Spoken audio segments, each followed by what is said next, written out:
we are again in the Garden of Eden. Tonight's Enlightened Exposure is the truth about money. And in honor of that, I'm wearing my solid gold silk and my pure citrine bracelets. Because here's the thing, is that there's actually a difference between money and currency. And it's actually very common that most words people use are very casually used. You know, people aren't using Black's Law dictionary vocabulary on a regular basis. And it's not necessarily a problem as long as people know what you're talking about. But it becomes a problem when you don't know what you're talking about, and the difference is dramatically affecting your life on a daily basis. So, there's a huge difference between money and currency. And if you're not aware of that difference, then what that means is one of the most influential parts of your life, which is what you would call money, right? The stuff you buy your food with, the things you pay your rent or your mortgage with, you know, you support your family with, you know, food, shelter, family, entertainment, basically everything that you're a part of on a daily basis, your electricity, your hot water, your water itself. 99% of people in the United States are using money, or they think it's money, to acquire that, to pay for that, to trade for that, to exchange for those goods or services. Well, here's the thing, is that money and currency have a lot of similarities. The fundamental difference between money and currency is that currency has no intrinsic value. Money has intrinsic value. So, for example, many civilizations throughout the course of thousands of years have used many objects as money. Coffee has been used as money, seashells, cacao beans, gold, silver, stones, all sorts of things have been used throughout civilizations. And in recent civilizations, they started coining. They started coining currency. And the reason why they did that is because, you know, back in the Egyptian days, for example, they used to use gold as money. But, you know, it was just sort of nuggets and chunks of gold, you know, so you had to weigh. That's what, you know, that famous scale, that scale symbol. You know, they're weighing the gold, and the amount of the gold is weighed to another substance, you know, or blah, blah, blah. So you're figuring out a value based on the weight. But then you've also got purity concerns. So unless you've got a really accurate scale, and unless you're sure of the purity, it's potentially very difficult to make a good trade. On top of that, it takes a lot more time. So they started coining money.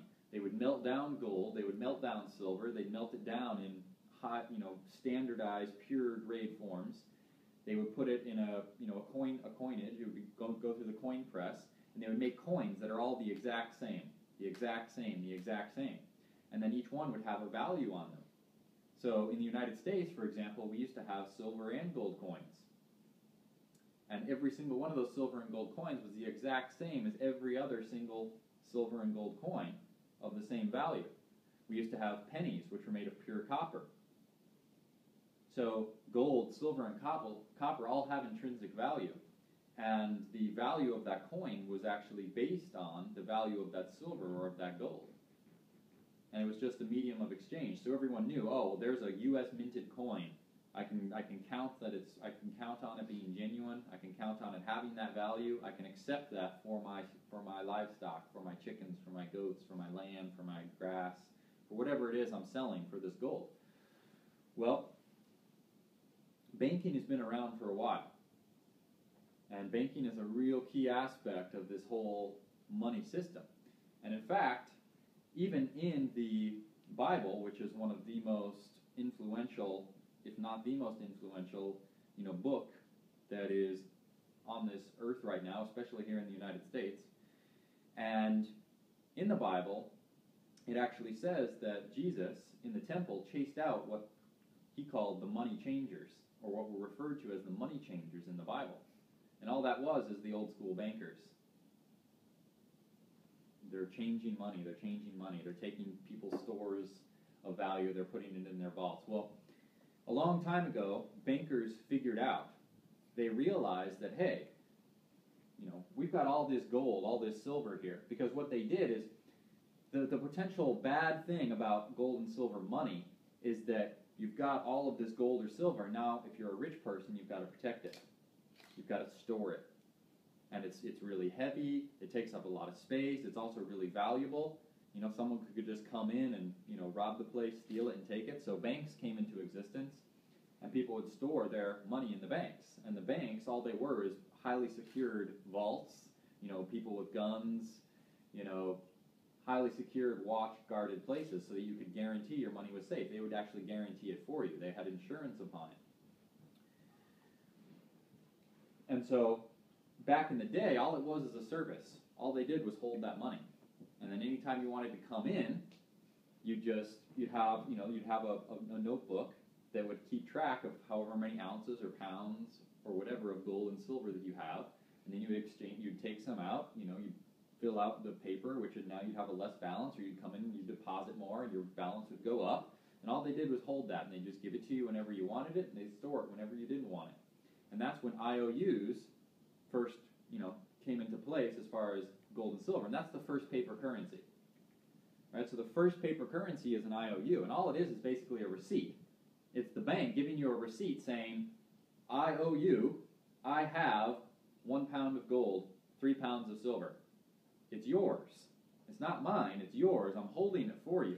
And this is your receipt, this is your claim check. Right? So that you can come and get it whenever you want. Well, what the bankers realize is that, oh my God, we've got these vaults and vaults of gold and silver. And people come in and they get a little bit here and they get a little bit there. Every now and then someone comes in and they get their whole store. But even then, we've got pounds and pounds and pounds of excess gold and silver. And that's when loaning first came into place. And so what they would do is they'd be like, okay, well, we'll give out loans to people. Right, and what they're doing is they're actually loaning out their customers money. And now it's actually illegal to do that. But they would loan out their reserves because they would know that, we've got all this excess reserve, so if someone does come in, we'll still have enough to pay them, but we'll loan out this other amount. So they loan out, however much they felt like they could do, and then they charge interest on that. So they're loaning out money that's not even theirs. Getting paid interest on it, plus they're getting paid the service fee for everyone that's holding the money there. So it's really good business. It's really good business. So that's the way banking used to be. Well, in 1913, here in the United States, the Federal Reserve came into action. And the Federal Reserve is a central bank. Well, when the United States had its Declaration of Independence and Constitution and Bill of Rights, a big purpose of those founding documents and the founding fathers was to secure and protect our future from the reality of where we're at right now. Because the whole reason why everyone that founded the United States left Great Britain is because they didn't like being slave to the king. They didn't like paying taxes on everything. Right? The only sovereigns in Great Britain were the royal family. Everyone else was a subject. Only the royal family was sovereign. Everyone else was a subject, and they were subject to the rule of the king. And the king could make, at any point in time, new rules, new taxes, and the people would be subject to that. They got protection, but it came at a cost, and it came at a level of inequality. Well, when everyone came to America, part of what was so amazing about it is there's no king. Now we're all kings. We're all sovereign. We're all free. We come upon a piece of land. We build up our homestead, our kingdom. We make all the rules on our land. If no one wants to be on our land, if they don't like our rules, then okay, go find your own piece of land, because there's plenty of land in the United States, and no one owns it. All right, so that's why it was so amazing to be here in the United States back in the day. All this land, all this resources, all this value, all this opportunity, all this freedom, all of these, slaves coming over and now becoming kings. Well, The Declaration of Independence, the Bill of Rights, the Constitution, those were founding documents created to protect and secure those rights. They didn't give us those rights, they were there to protect and secure those rights. Well, there's a lot of really important and powerful stuff in those documents, and if you haven't read those documents, you need to read those documents. And you need to study those documents and see the interpretations, see what people say about them, because they're powerful. But as far as this whole money, the truth about money goes, these documents very clearly state that only Congress, which is, which is elected officials, right? We the people elect the Congress, and only the Congress has the right to print and dictate the value of money. Only Congress, right? Because we don't want some foreign king. We don't want some big business, big corporation, some central bank coming into our country, on our land, and changing the money and taking power. Because they've seen it happen. It happened in Rome.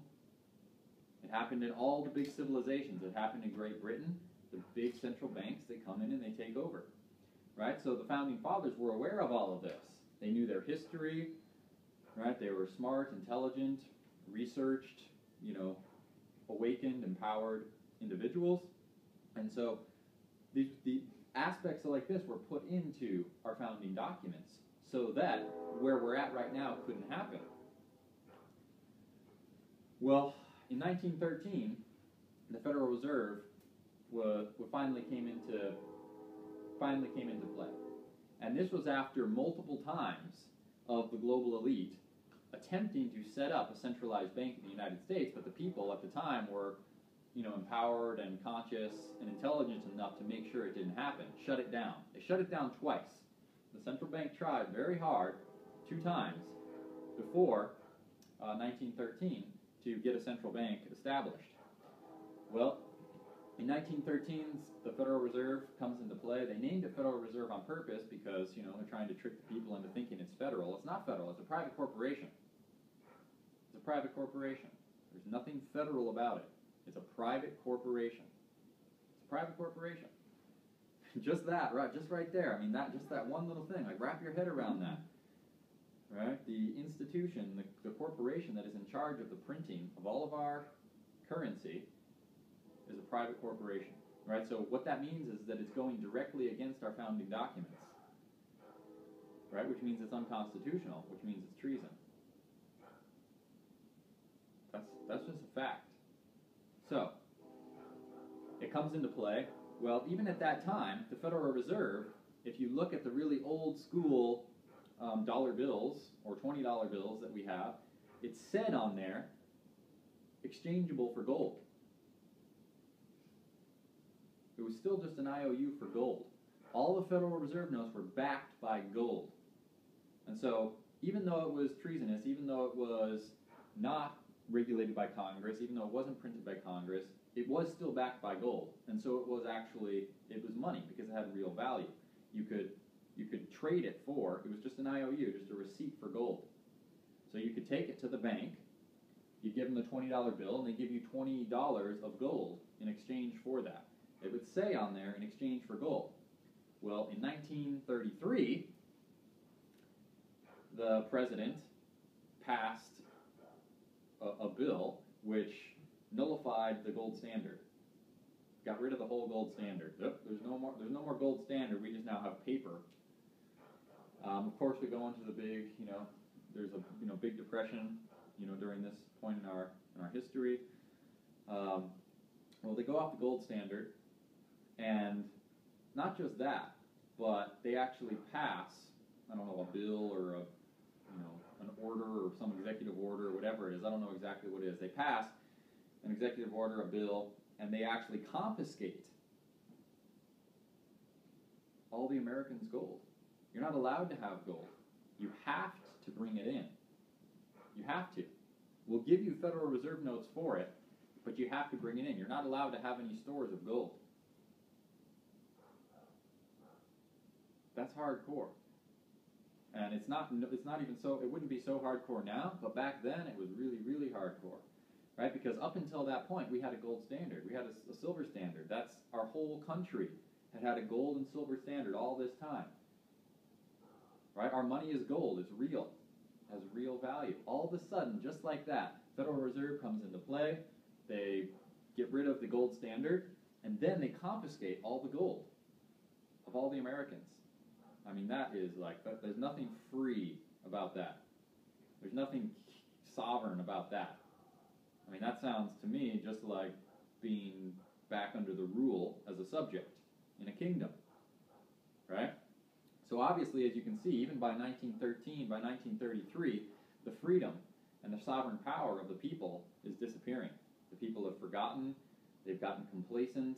They want the benefits and the services of the government.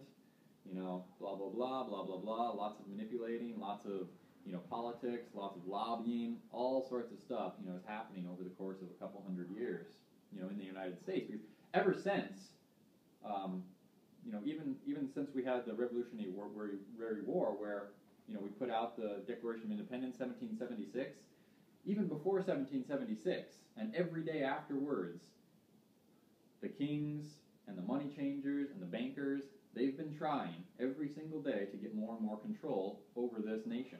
Every single day. Well, in 1913, 1933, on days like that, it was like big blows, big wins, big check marks in the books of the outsiders taking control of this nation. So now we're in a place, right, where we call money money. You pull out those, green bills in your wallet or in your purse. We call it money. Well, not only is it not money, it's actually a currency, but it's actually a fiat currency. It's a fiat currency because it's not federal. It's not governed. It's not regulated by we the people, by the government. It's a private corporation. So what's happening is that the Federal Reserve is a private corporation. They have all these printing presses, in this big warehouse. They've got some ink and some paper and some machines. And it costs them, 0.1 cents, 0.2 cents, to print a bill. And they can just print as many as they want. And everyone in the United States is like, oh my God, look at this bill, it's worth $100. And they printed it for 0.2 cents. Right? Like that's a fact. That's what's happening here. Well, it gets even worse. It gets even worse because what's happening is that the United States government has given away, which they're not even allowed to do. They're not constitutionally and lawfully allowed to give it away because it's in our founding documents that only Congress has the right to print and dictate the value of money. They gave away that power. And what they did is they go to the Federal Reserve and like, oh, we're broke. We have no money. The economy's down. We need more money, which of course is really a fiat currency. And the Federal Reserve was like, no problem. Beep. They push the printing press. A bunch of money comes out, and they say, okay, here's $10 billion.